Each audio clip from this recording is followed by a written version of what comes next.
Let me say at the outset, it is a miracle that Donald Trump is alive today. If you saw that scene, and many of us seen it over and over again, if that bullet would have been 1 inch in another direction, I'm afraid he would have given his life to this assassination attempt. But thank God he survived. Our thoughts and prayers are with him and his family and the families that were affected by this. I think Congress has a responsibility here to ask the hard questions.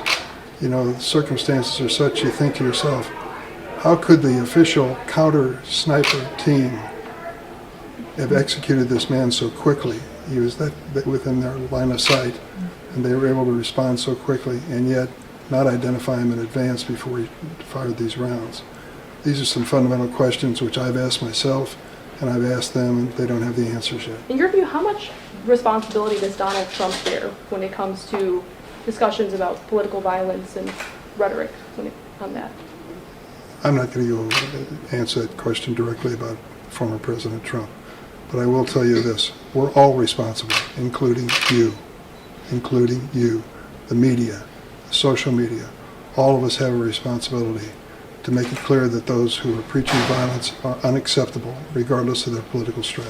I think his message last night from the Oval Office was really important for all Americans to hear, that we need to, again, lower the political temperature, come together. We can agree to disagree, and we can do that peacefully. I think that was his message last night. Well, I think as long as Donald Trump's in the House, there's always going to be personality driven. But as far as the policy driven, that's going to happen also.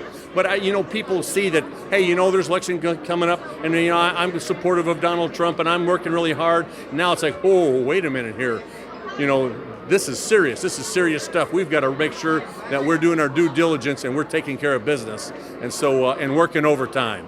And so that's very important. I sense that here. I sense the excitement, the seriousness that of what from this point coming to November. Well, we're still going to have a very strong message. Every town in the state of Illinois is a border town. We're a border state. Governor J.B. Pritzker has opened up the floodgates of illegal immigrants into our state, and of course that has complemented the Joe Biden agenda. And so if you want to bring calm and get back to normal, we need to elect people that will fight for America and fight for America first, and that's Donald J. Trump.